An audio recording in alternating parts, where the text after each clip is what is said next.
So, ayun. Hello mga kabady. Magandang tanghali. Alas 11:58 dito sa amin. Dito ako ngayon sa rooftop. Wala lang, share ko lang. Dito ako sa rooftop mga kabady. Nagpapainit kasi medyo malamig-lamig sa loob ng bahay. Dito, mainit yung sikat ng araw kaya dito muna ako tatambay ng ilang minutos lang, baka mag-amoy araw ako mamaya pagpasok sa bahay. So yun lang mga kabady, gusto ko lang magpasalamat sa mga taong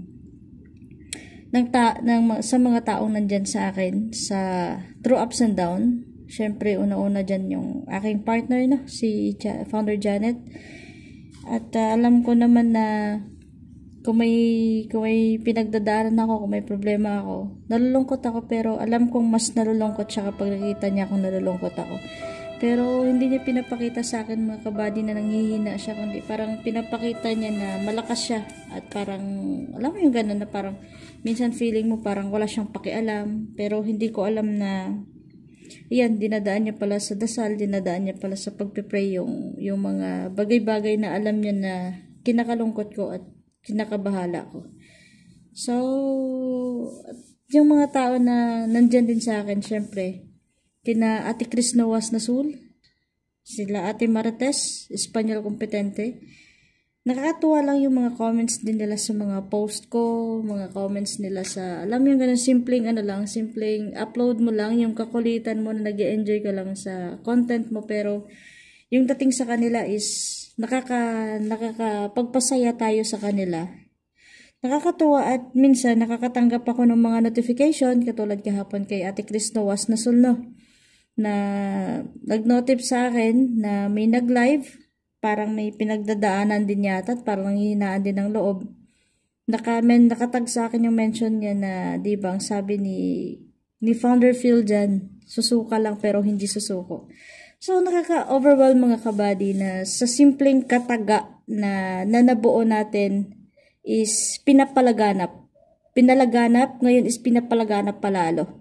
At maraming taong nai-inspired sa susuka lang tayo, pero hindi tayo susuko. So, nakakatuwa lang kasi minsan, kahit ikaw mismo yung nakabuo ng ganyang words, minsan darating ka talaga sa time na manghihinaan ka. Pero makikita mo yung mga comments ng tao, mga messages nila sa inbox mo, na ako yung ako yung nakabuo niyan, ako yung nakabuo ng words na yan, na-inspired sila, kaya hindi sila sumuko. So ako pa kaya, susuko ako sa mga problema na hinaharap ko at haharapin ko pa. Syempre hindi tayo susuko. Susuka nga lang, di ba? Pero hindi tayo susuko.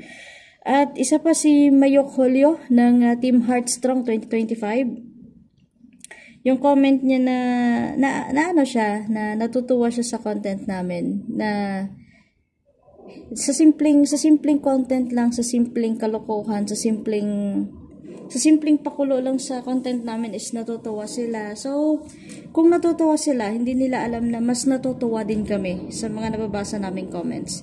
At alam mo yung ganun na may mga taong nai-inspired sa mga pinagagawa namin. Pero mas lalo kaming nai-inspired dahil sa mga comments ninyo at dahil dyan sa may aeroplanong dumaan. At mas lalo kaming nai-inspired dahil may nakaka-inspired sa amin. So, ganun lang yun mga kabady, no? Thankful ako, syempre, meron din akong pangalawang nanay Nena, Tatay June. Hindi man nila ako kadugo, pero andyan sila para sa akin, andyan sila para sa amin ni Janet. Through ups and down din, andyan din sila palagi, anytime, pag alam nila na may problema, tatawag agad yan sila. So, napakasarap lang sa pakiramdam na may mga taong, dahil dito kay Meta, may namimit tayong tao na hindi natin sila kadugo, pero tinatanggap at tinuturing tayo bilang kadugo nila. So, ang sarap sa pakiramdam na parang minsan dahil sa mga basher natin, hoy, mga basher, may galap shoutout sa inyo. May mga basher tayo na parang mapapaisip ka minsan na, bakit tayo may mga basher? Bakit tayo binabash? Ganyan na ba ako kasama? Na bakit ganyan na lang din? Pero dahil sa mga ganitong tao na minahal ka kahit hindi ka naman nila kadugo, kahit papano, mapapakonvert mo yung iniisip mong negatibo sa positibo, na may mga taong ayaw sa'yo, pero andyan pa din, may mga tao pa din tanggap ka, pinaparamdam sa'yo na mahalaga ka. Yung parang pinapakita at pinaparamdam nila na naging mabuting tao ka. So, sa mga basher, wala, ano na lang, ganyan talaga siguro yung papel nila dito sa mundo. So, hayaan na lang natin sila at kung dyan sila masaya, go sila. Pero ako ngayon, masaya at blessed ako ngayon at tahimik yung buhay ko, tahimik yung mundo ko. Mundo ko, may sariling mundo. Tahimik yung buhay ko, nagkaka-dimple na naman yung tumataba na naman mga buddy. Ang init na dito.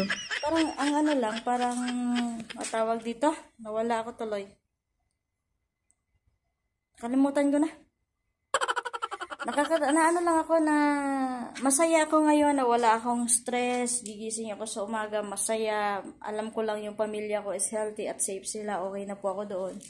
Pero, yun nga lang, pag iba nga naman talaga kapag alam natin yung taong toxic sa atin at pag alam natin yung tao na ikaka-stress natin, kung tayo na mismo yung didistansya, na nabibigyan tayo ng peaceful sa sarili natin at na tayo na parang nagiging kalmado. Kasi the more na nakikita natin yung mga basher natin at mga taong toxic sa atin, mas lalo tayong naiinis eh. Pero asa ko talaga, kapag katulad ng mga sinasabi ko sa live, kapag alam kong toxic yung tao, kapag alam kong nakaka-stress sa akin yung tao na yan, automatically block na. Ako na yung didistansya, hindi ko na kailangan anuhin pa yung sarili ko para pag hinayangan sila. Ako hindi ako naghihinayang na ipang-block yung mga taong ganyan, yung mga taong toxic. So, ganun lang yun. Para magkaroon ka ng peaceful na pag-iisip, para magkaroon ka ng positive na pang-araw-araw, stay away na lang sa mga negative na tao. Stay away na lang sa mga toxic na tao. So, yun lang yung nagiging susi ko dyan. At syempre, maging thankful ka sa mga taong alam mong nandyan sa'yo. Diyan mo talaga masusukat yung mga tao na talagang sincere sila sa'yo kapag nasa point ka ng madilim na kwarto, madilim na sitwasyon, syempre. Diyan mo makikita yung mga tao na katulad kina Founder Rose Moria ng Team Heartstrong 2025 na natatouch ako sa mga message niya kanina bago kami matulog na ayun nga may konti kami problema sa pamilya. So, minessage niya ako, nakakatuwa naman na kahit malayo sila pero pinaparamdam nila na kahit gaano ka man kalayo, parang malapit yung puso nila sa'yo. So, thank you sa inyong lahat at syempre sa ating mga Unstoppable Collaboration family.